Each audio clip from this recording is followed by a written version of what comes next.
Iain Sallis is an experienced educational leader who has worked in 7 different contexts across a 23-year career. Iain has experienced the full spectrum of teaching roles, and his leadership pathway reads: classroom teacher, advanced skills teacher, head of department, assistant head teacher, deputy head teacher, head teacher, principal, and now his new role as the regional managing director for International Schools Partnership in Malaysia. Iain is passionate about collaboration and partnership work, facilitating and training leaders for the NPQH and NPQSL qualifications. He's also written materials for UK national curriculum programmes to help senior leadership in UK schools. He also sits on the board of the British High Commission Education Group. Now, we're really looking forward to hearing about Iain's passion today for high quality teaching and learning and ensuring learners are reflective. Iain tells us he's always learning and enjoys learning from failure. So Iain, welcome to the show. Great to have you on. Welcome. Thank you, Alan. Thanks, Lewis. Great to be on here. Brilliant. The focus today is about making big decisions. Now, every time you made one of those steps on that leadership ladder, and it's a brilliant pathway. I love looking at the pathways like that. It's a massive decision. Just tell us a bit about your process of how you made those decisions when you keep stepping up that ladder. I think I work on a shut up, step up philosophy. It's pretty simple. Stop moaning about people above you. Funny enough, I picked up a book in NPH today, was How to Deal with Useless Bosses, which is, there was quite a lot on the shelf actually, but it is about shut up, step up. I've never been one to really whinge and moan about people above me, and we've worked with some amazing people. We all have, and we work with some people that maybe aren't so amazing, and I think we make a decision about whether you feel you can do the role better and influence people maybe in a better way, and particularly get the best for learners. So I think on the whole, you develop into that role. It's not something that you just step up. I don't ever believe that I've ever stepped up. You're moving into that role over a period of time, and then there is a step up, but in reality, you might already be there in the first place. And I know that my brother says this, I swear he's stolen it off me, but you know, manage your line manager, yeah. And if you line manager and you create that bond, quite often you end up making joint decisions. So when you move up into that role, decision making is actually a little bit easier. So I speak to staff, particularly, well, all staff, international staff, local staff, and they panic about the step up. And I can see they've got the skills, easily got the skills, and you're pushing those people forward rather than themselves pushing them forward. So, you know, it's about taking a little bit of a risk, and also it's about being able to manage the struggle that you might be in. So I think I've stepped up so many times. We all know that when you move roles, move jobs, move into different countries, you have 3 or 4 months where everything is just madness. But if you do that a lot of times, you actually get quite used to it. So I'm currently in my new role and it's madness, but I've been in madness zone for 10, 15 times over the last 23 years. So you learn to manage what that looks like. And therefore, you know, you have some bad days, you have some good days, but at the end of the day, you know, you can come through the other end. So that's really my philosophy on stepping up, really. And you've recently moved out of schools, Iain, right? Yeah, so I've done 23 years of schools. You know, one of the things for me today is going back to my roots. To PE teaching. I love PE teaching, and it set me up being in sport, being a PE teacher, going back to your roots, not losing roots. I think 2 years ago was the first time I hadn't taught GCSE PE for God knows 20 years. And if I could teach GCSE PE on Friday, I'd still be teaching GCSE PE. You know, I love PE and I love sport, but at the same time I've grown into a different person, into a different leader, and I'm very different than I was 10 years ago, 5 years ago, 20 years ago. So yeah, I've taken another step up, taken into a regional managing director role in a big global company, International Schools Partnership. I think I'm one of the first principals that they've promoted into that role, because they do normally try and get commercial people. So I'm quite proud of that, and I've got to try and adapt to some new commercial decisions, which are obviously very different to school ones. Couple of pearlers already. Shut up and step up. Line manager. Oh, I absolutely. also noted that Iain earlier mentioned that he'd stolen it off his brother. It's probably worth pointing out that Ian's brother is Steve Sallis, a guest who we've had on previously. And I think we might hear a couple of things you might have nicked off Steve as we go along. I hear you're both a little bit competitive. No, no. Can we just clarify that, Lewis? That those comments are not Steve Sallis's, they're Iain Sallis's. So yeah, we'll have to get some copyrights going on and some. We'll have to get some copyrights going on. But yeah, I think the shut up, step up for me is really important because we've all been in staff rooms, we've all been in P department offices and science offices or whatever role you're in, and you hear people moan about people and managers and stuff, and you know, can they do a better job? Can the manager do a better job? If they fed that back to the person that's trying to make the decisions to support them, and quite often the answer is no. So you know, it's about being able to say, actually, I think I can do something a little bit better, and if I can do something better, stop talking about it and get on and do it. Yeah, I absolutely love that. And it's from a purely personal perspective here for Lewis and myself. We're both going to be moving into deputy head roles next year in 2 different campuses. And it will probably be the first time that we're not going to have the same impact on PE where we're actually leading and being at the real tough end of it. We'll just be teaching a bit of lessons and we'll be having heads of department, directors of sport actually taking over the focus. Give us some advice, just from a personal perspective. How do we deal with that? How do we let go? You've got, look, it's a massive challenge. You know, in the schools that I've worked in the 7 schools, the PE people, male or female, have generally been natural leaders and have generally been in leadership positions. And I've worked in one department where 50-60% of the PE department were all in leadership positions. And it's an absolute nightmare for the head of PE, director of sport. It's a nightmare. Firstly, you can't keep everyone on a leash. Everyone's too busy. You suddenly your tasks are more important than the PE task because you've got a whole school task. And the head of PE or director of sports pulling his hair out. And my advice to you is act with integrity, act with morality. Make sure that you're in the meetings when you need to be in them to make a difference, but at the same time, step out of those communication timelines, because whether you like it or not, you're going to impact that group of people, particularly when you're deputy heads. The perception of how they perceive you can't do anything about in reality. And even though you're in there and you're one of the team and you're in there, when you're in meetings, you will affect that meeting. And you'll do well not to. And if you can go into meetings and not affect it, then fantastic. You've got some great relationships. But on the whole, you know, it's about when you step out and allow the other leaders to lead. Because I look, my perfect school is that we're all equal. I don't see myself. That set of hierarchical, you know, teacher. You're just a person in a school. I don't see that. But the perception of the hierarchies in school is there, and you've got to accept it. And if you try and make this school, oh, everyone's equal, you know, I can go into a meeting, actually, it'd be great. It's perfection, but I've never seen it. Yeah. So I think my advice to you guys is allow them to do the job, allow those people to make some of their own decisions, and you can't know best. And don't go into every PE meeting, because it can become a bit overpowering. It's some great advice. Thank you very much. Couple of exit points there. You talked about natural leaders and you've talked about perfect school. I'm just going to choose one of them there. And we've asked this before to a range of guests, especially those who have now gone into out of teaching and into more sort of CEO roles and things like that. What's your perfect school then, Iain? What does it look like? What does it feel like? There ain't one.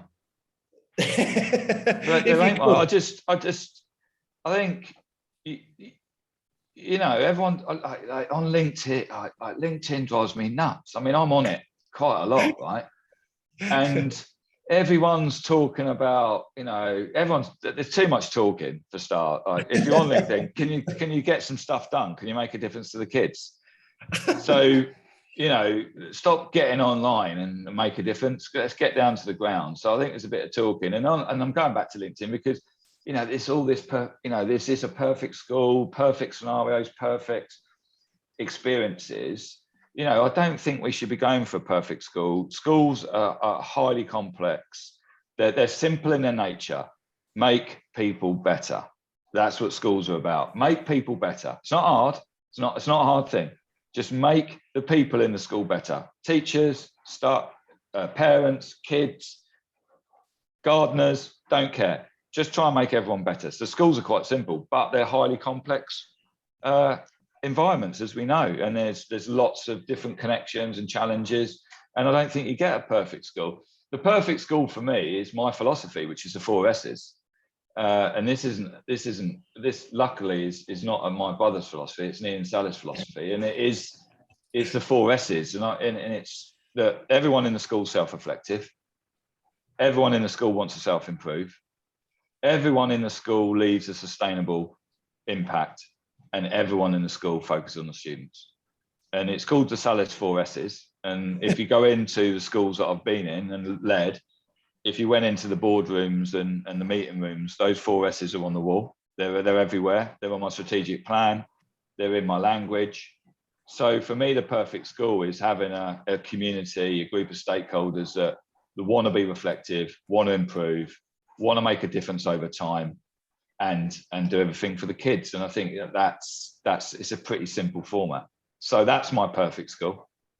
That's my, it's not a perfect school, it's a perfect community. Because if we're all doing the same thing, then we achieve amazing things and we make the young people better. And that's what we want to try and do. That's what we're here for. We're not here for all the other reasons that people are in schools for. We're here to make the kids better. So that would be my answer to that one. Yeah, for sure. A great takeaway. And I'm presuming our conversation today frame around difficult decisions and big decisions that you've made and that school leaders make regularly, I'm sure are underpinned by those 4 S's, right? Yeah, absolutely. But like difficult conversations, difficult decisions, are they? Like, I talk about common sense a lot. I've talked about common sense this week. Common sense is can you teach common? I don't know if you can teach common sense, but having a degree of common sense, if you're genetically born with common sense, then you're halfway there on your decision making. Because difficult decisions don't have to be that difficult if you work through a common sense process. And if you, like Alan says, if you go back through those 4 S's, if the decisions that you're making, and it's another utopia, every decision we make has got to be for the best for the kids. Well, of course, that's what we're in schools for. But in reality, there are some decisions, particularly in the international circuit, when you're running businesses and maybe commercial businesses, or you're working for a non-for-profit, or whatever the business model of that international school is, then some of those decisions won't necessarily be for the best interest of the young people at all times. But at the end of the day, we always want to make a decision based on the best interest of the young person, and at the same time, use some common sense. So, common sense is not very common. That was an expression used by Scott Barlow on one of our early episodes. Yeah, it's a great expression. Common sense is not very common. And we see it every day in school, don't we? We expect one thing because we think that that's common sense, but the lived experiences of that teacher, student, doesn't mean that they understand that or they can clarify that. So how important is our decision making based upon knowing others, Iain? That is, our relationship's key here. Yeah, but common sense is directly linked to strategic development, because the common sense. So there's a people aspect to it. Of course, there's this people aspect to it. If you have a similar philosophy and similar outcomes, and the chances are is that when you have to make a decision, the chances are you're going to come to a similar ending to that decision. When I see clashes on difficult decisions, or common sense maybe, is when people are going in different directions. Okay. So your strategic plan, and this is be for you two, both going into deputy headships. You know, I can give you a mentoring price, boys, by the way. So after this call, we can have it offline. If you want some coaching, it's fine. But just from my experience. But at the end of the day, like, it's you're building your vision and philosophy, and then common sense decisions or decision making are off the back of that. Because if you're going down that route on that train, and then the other train's going in the other direction, your decision makings, whether they're common sense for you, might not be common sense for someone else because they're going in a different direction. So your direction of travel in your decision making has got to be clear, because you've got to have an end goal, and you've got to have an end vision. And particularly when you go into big senior leadership teams, there are people with their own agendas, and those agendas might not be the same as the schools or the stakeholders' agendas. And therefore, decision making then becomes a lot more challenging.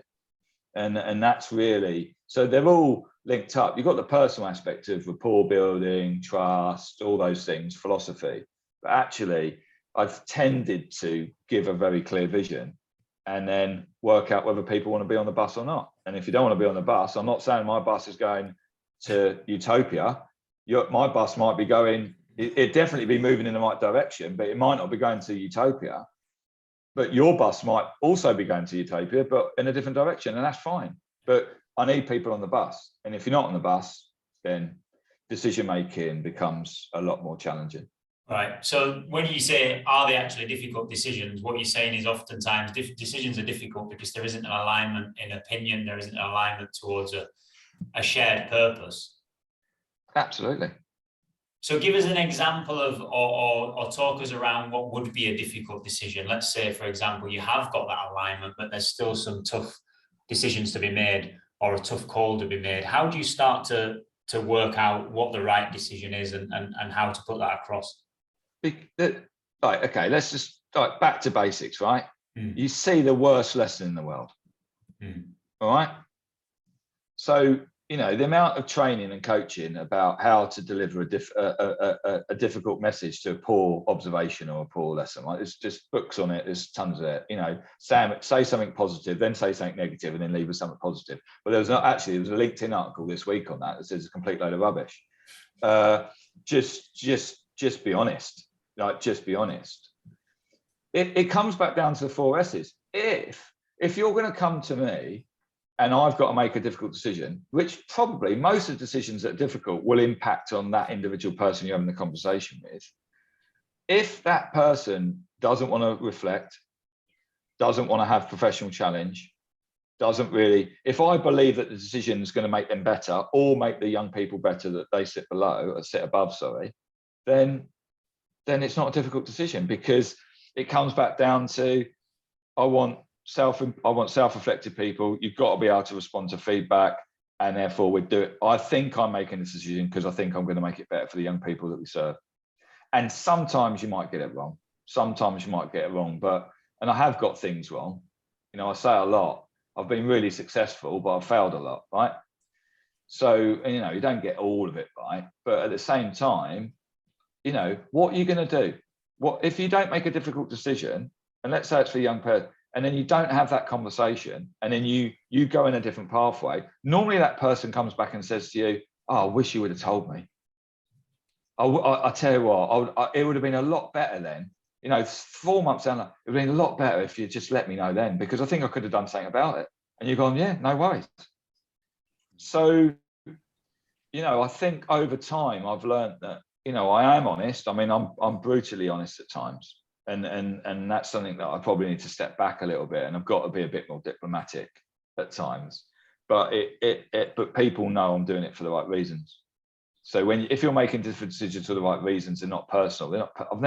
Don't make a person. I don't think I'm going to gain from that. I'm not gaining from it. I'm just trying to make the people around me better, or the young people better around me.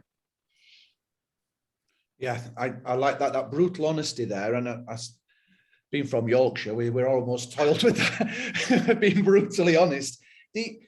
When you talk there about failure, and we fail more often than we succeed in a lot of cases. Are you okay? How have you resonated with yourself, and how have you accepted that failure is okay? And then how do you move on from that and Do you admit that? Are you extremely transparent with failure? Did you go out and go out to your team and say, you know what, I've made a mistake here. What can we do about it? How do you deal with that failure, Iain? All the time. Just say sorry. It's not hard. Just go, look, I tell you, I've had a stinker today. All right. You know, look, guys, I've had a stinker. And this is about showing your vulnerabilities as a leader, you know, because, and to be fair, the great thing about sport is you spend the whole time failing. Like when you're growing up playing sport, and me and my brother played every sport in the world. My dad played sport, my mum played sport. We watch sport. I still play over 40s old man football now. If there's a ball, I'll play it. If you're playing sport, you're spending the whole time having a nightmare and failing. So that's why sport's just amazing, because none of us around the table are pros, are we? And you know, we're not professionals, and therefore we're always trying to get better. I'm trying to get better at golf every day, and I think in the workplace, I mean, holding your hand up and saying, "Oh, guys, sorry, that was a maybe I should have thought about that differently, or I didn't get your point of view, or there was a different way to go around that." And I think that's one of the things that I am learning as I've got older, is there are lots of different ways to get to Z, and you don't have to go A, B, C, D, E. And you know, if you can get to Z, and people get to Z by jumping letters and missing letters. And sometimes, you know, people have said to me, I think over my pathway, less so now I'm a bit older, because I think I'm a bit calmer, but I'm still super driven, is that, you know, I'm a bit of a bull in the china shop, and it's like I'm taking everyone with me, and therefore that can create challenges. So, you know, I suppose they're my thoughts on that, really. Is there ever a time, Iain, where honesty is not the best policy? Yeah, all the time. Yeah, you can't be. It depends what you talk by honesty. If you know, if you're trying to develop someone, the whole point of being the reason why the reason why I love being in schools and around schools, because you're just trying to get everyone better. It's great. Human growth. Yeah.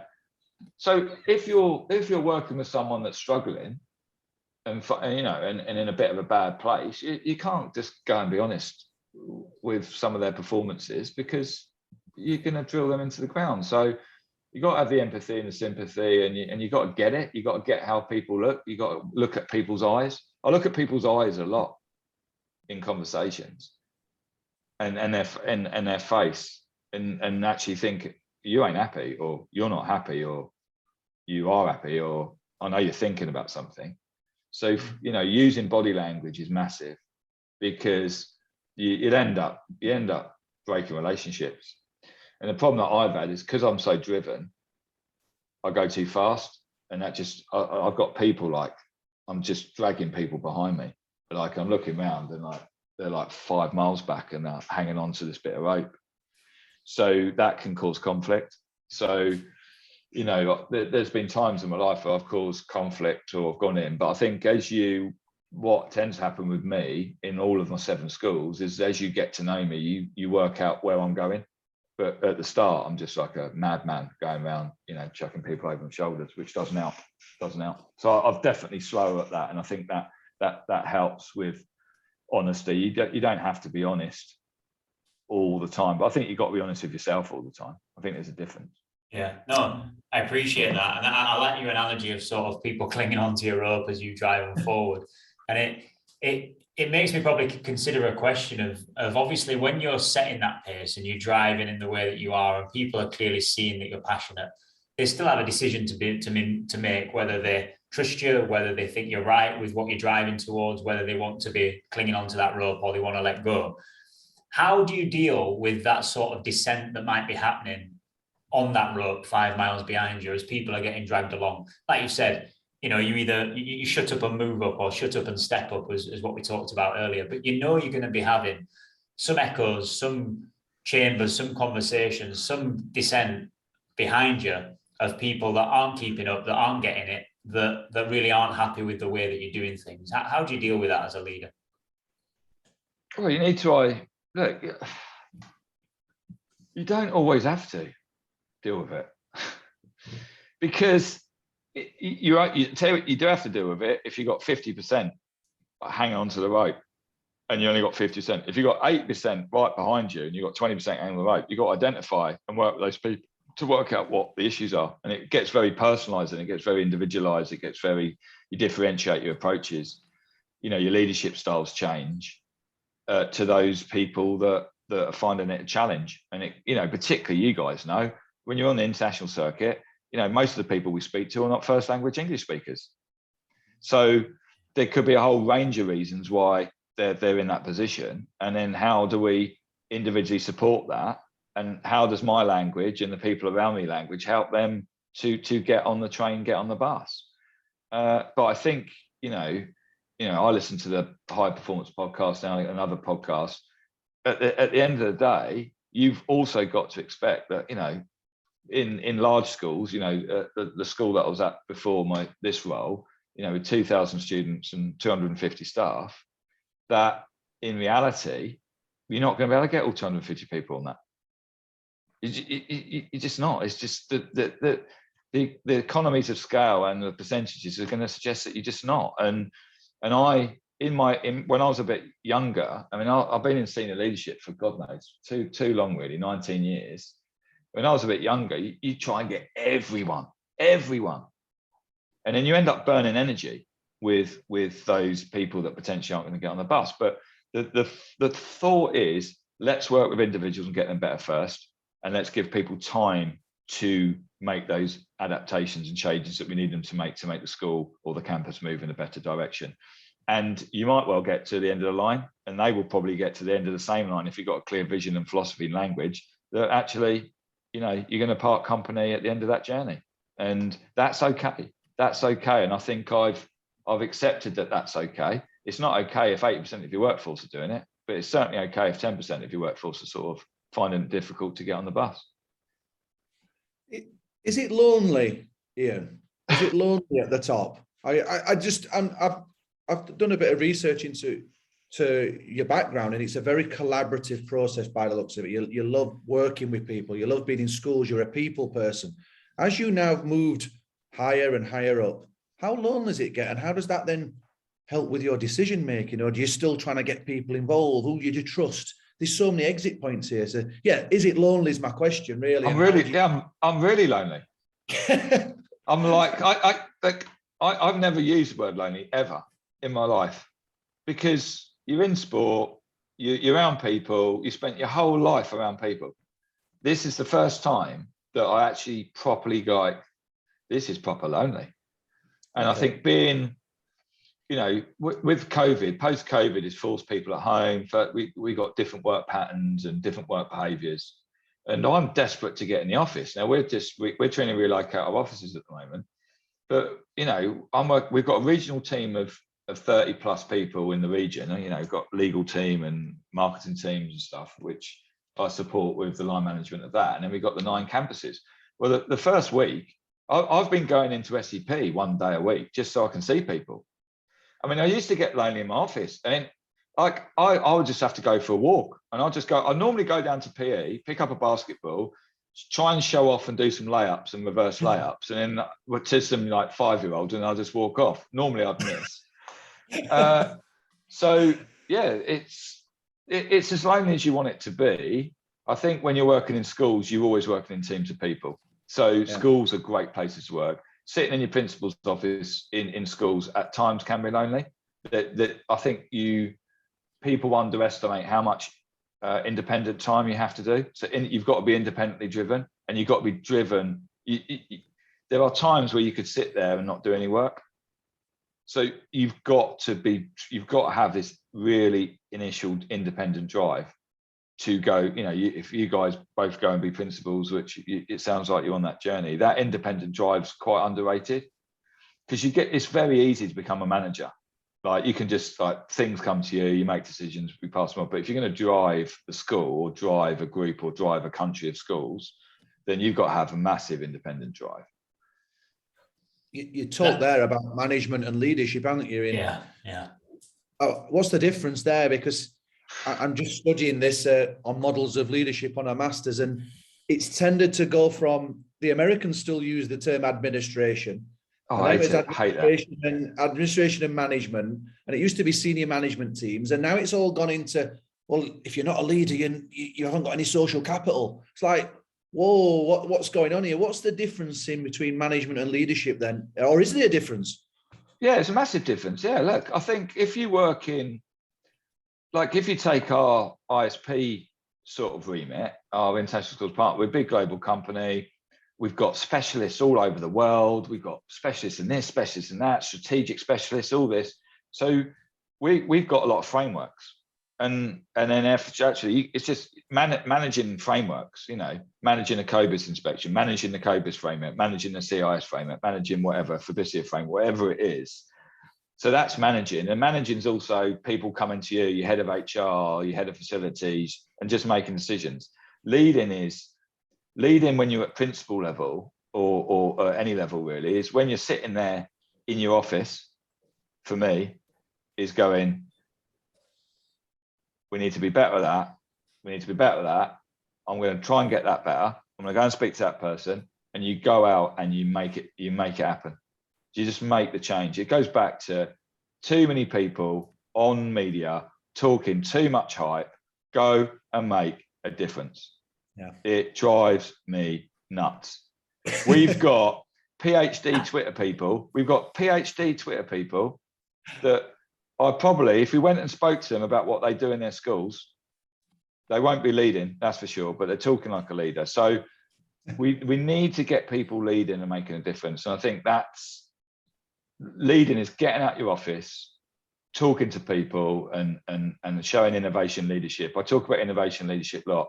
Go and be an innovative, take some risks, go and try something new. If you feel it's going to make a difference to the learners, let's give it a go and lead on it. Let's do something new and push that through. That's a big difference between, oh, there's a problem, I'll manage that out, I'll manage a framework, I'll make a framework happen.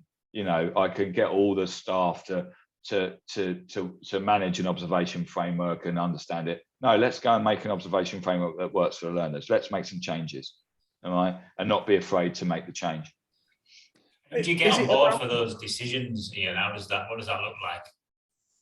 4 S's, mate. 4 S's.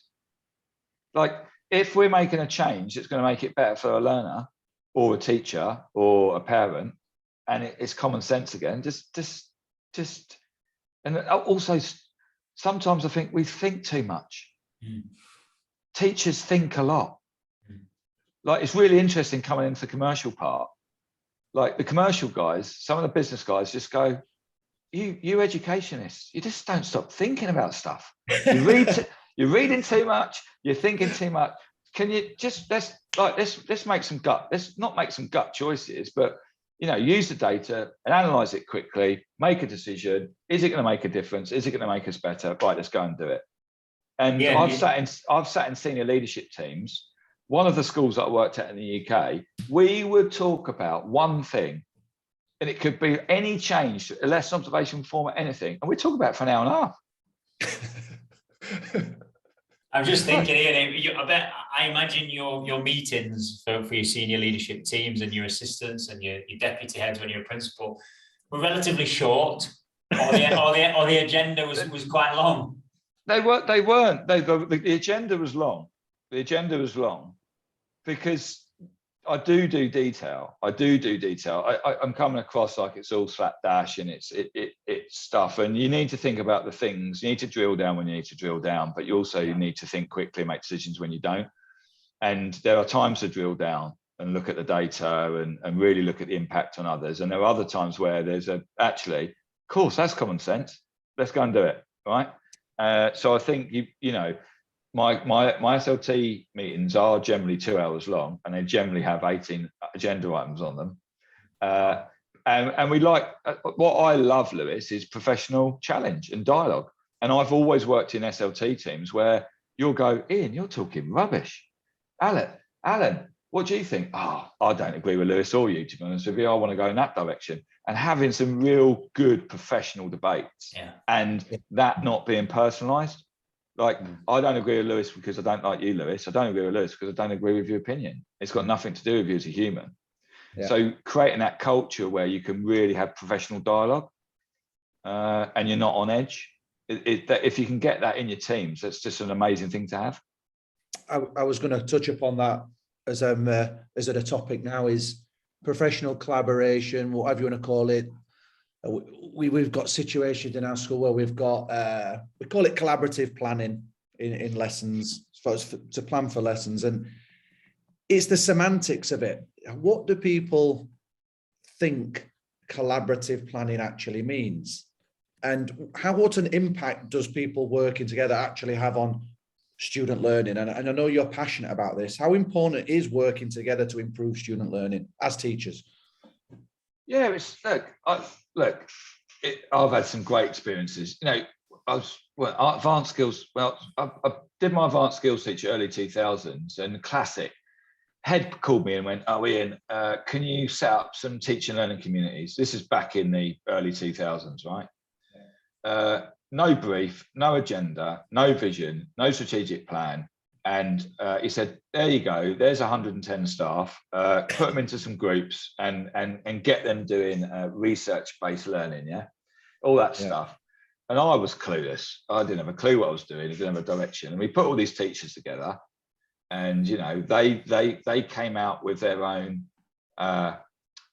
You know, that we had some peer-to-peer observations, some triads, blah blah blah. They came out with their own, and it was a complete and utter shambles. I mean, we got nothing out of it. Most of the people lied about their observations because they didn't really do them. They said they were going to do them, they never did them because they were too busy. Everyone was teaching 80%, so you didn't have any time. No one was massively into it. There was no drive or direction.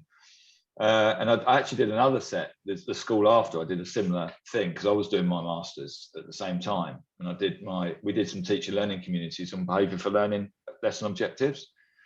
So I did some research on behaviour for learning for lesson objectives, and we had, because it was my MA, we had a better goal. So we had a vision to those communities, that community, and we got groups of staff writing behaviour for learning objectives alongside the learning objectives. We monitored it. We had some data sets. It was effective. There was a decent bit of strategic planning. We had an end goal. We had review processes, and we got some amazing collaboration from it. Huge collaboration. So I think it's, if the senior leaders don't facilitate and structure communities effectively, communities can quite often break down in schools, or certain individuals will get a lot from it in the group, and other individuals get very little. So I think, you know, when you're trying to reduce that variance in the schools, you as a senior leader have got to structure and facilitate that and scaffold that in order to get the variance as small as you can possibly get it, because the best people fly and the weaker people don't, and therefore what's the point of having communities if you're not going to reduce the quality of the variance of the teachers? Yeah, it's a real challenge, isn't it, to get effective collaborative practice. Yeah, massively.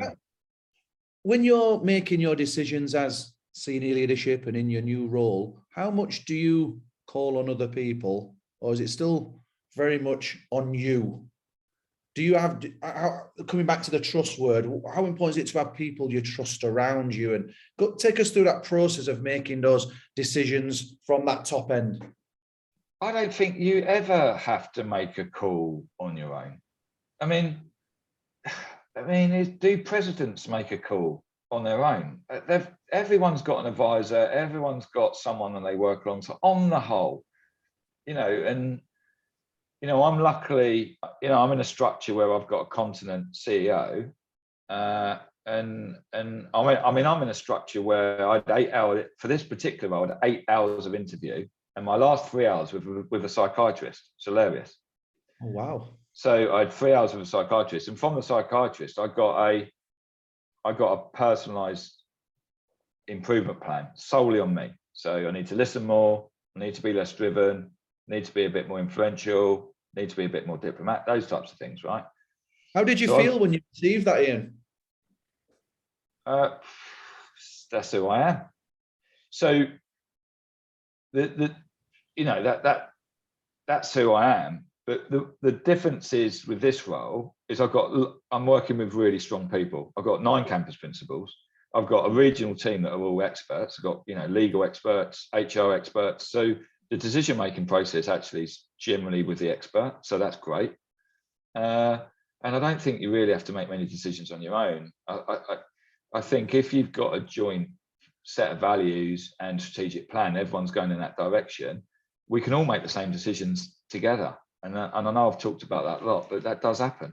So it's about getting the team in direction, all going in the same direction. So our decision making is aligned. It's about alignment again. And if you haven't got alignment, you're in trouble. You're in massive trouble. So so the answer to your question is, I don't feel that I make decisions on my own. If I've got to make a really difficult decision, I'll speak to someone. I've been given a coach. I've got my own coach. Amazing. I'm getting mentored by someone very, very high in the central team, which is fantastic for me. So I've got my own personal support network now. I'm 47 years old and I'm still learning and getting coached and being mentored and picking up the things that I need to tweak in my behavior attributes to make me slightly better and more effective. You're living it, you're not just saying these things about people needing to learn, needing to be self-reflective, needing to focus on self-improvement. You're also modeling that, and you're saying, I'm going to continue doing that because it's important. How important is that to actually validate what you're saying, validate what you're saying? Well, that's what you boys have got to do when you go and be deputy heads. You've like, for me, you've got to say, look, these are my super strengths. Steve talks about super strengths all the time. These are my super strengths, and my super strengths are my weaknesses. And look, I'm it's about knowing yourself. Look, I probably might behave like this, and I also might behave like this, and you might get a little bit of behavior like this. And some of that's going to be really, really positive. And sometimes I'm going to challenge you to the point where your brain is going to hurt. And therefore, if you know yourself, if you know yourself intimately, and I believe that I do, because I've had so much self-reflection, do I stop being driven in my new role? Now, this is really interesting because in my new role, I've got people that are driven all around me. So I've got campus principals that are driven. I've got regional experts that are driven. So I don't need to drive them because they can drive themselves. So I'm trying to step back a little bit on the drive to allow other people to feel that they can drive themselves. And that's been a big difference in this role. And I think as you go up, you'll get people that are equally as driven that don't need you to do the driving because they're quite happy driving themselves. Can I come back to those super strengths, which you also recognise are weaknesses? Would you share them, Iain, with other people? Yeah, pretty much. Yeah, like, so that it helps them to understand you. It depends who you are. Like I'm pretty confident. Yeah. So, and like I had this conversation the other day with a colleague, was because I've had lots of positive feedback in my life, and I've done things, I've made changes, and I've improved schools, improved people. With the odd blip now and again, it doesn't set me back because I know I've got, when I'm having a bad day, I can always go back into my repertoire of good things I've done. So it comes back to lived experiences, doesn't it? You've got that bank already there of positive experiences, feedback, yeah, and so that gives you that confidence. It gives me confidence to then come back to your question about, do you let people know your strengths and your weaknesses? Now, you don't all the time, because there's some times where you're in the background going, oh my God, I'm really bad here, but I'm not going to show anyone because it's not the time to do it. But there are also times where I'm going, I'm in a real bad struggle here. I need to let you know that I'm struggling on this. So it's about the moment. I don't think it's one size fits all. I think there are times to do it and there are times not to. But I think what comes across in my time is people always say I'm authentic. So authenticity, for me, authenticity is number thing. Are you authentic? Are you who you are? Because I think when I interview people, and I interview a lot of people over the years, my first 30 minutes now is finding out about who you are. I don't care if you've got the technical knowledge. I don't care what you've done. I'm just trying to work out if you're a good person, you got integrity, you got morals, and I'm going to be able to trust you. So, and you're authentic, and that's the key thing. So I think for me, people know I'm authentic. I don't do anything for other means. I'm normally doing things for the right of other people. And if people know that most of your decisions are for the best of others, then you can normally be quite honest with yourself and others. Yeah, some belting takeaways. This has been absolutely amazing. I've got about 20 pages of notes at the moment, Ian, so thanks a lot. Yeah, but Alan, I've seen some of your podcasts. You do that all the time. You say that to everyone. I've seen your note pages. I've seen your note pages. I know what you two are like. So you don't need to... He's called you right out there, Al. Yeah, so I've called him out. I've seen actually being authentic. He does it. He's got the same. Yeah, I know. I'm only joking. Go on. you got a bite, Ian. You got a bite. Yeah, I know. I did. Yeah. Cheers. Thanks for that. We're going to wind it down now. We love a bit of fun to finish. 3 leaders, dead or alive, you'd love to go and have evening meal with or play some sport with and have a good chat. Bobby Robson. Okay. I love Bobby Robson, the late Bobby Robson. He's one of my favourite managers. Just a great guy. So I'd love to have spent time with him. Probably Nelson Mandela. I'd like to sit down and have dinner, and I'm going to put a swerve ball in there. And I'm going to say Emily Pankhurst. Oh, suffragette.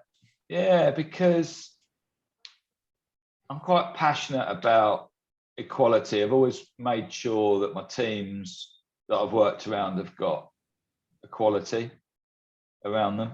And I as much as I love the sport and being in, PE offices and stuff, I equally being around too many males at times, I don't think it's a good thing for schools.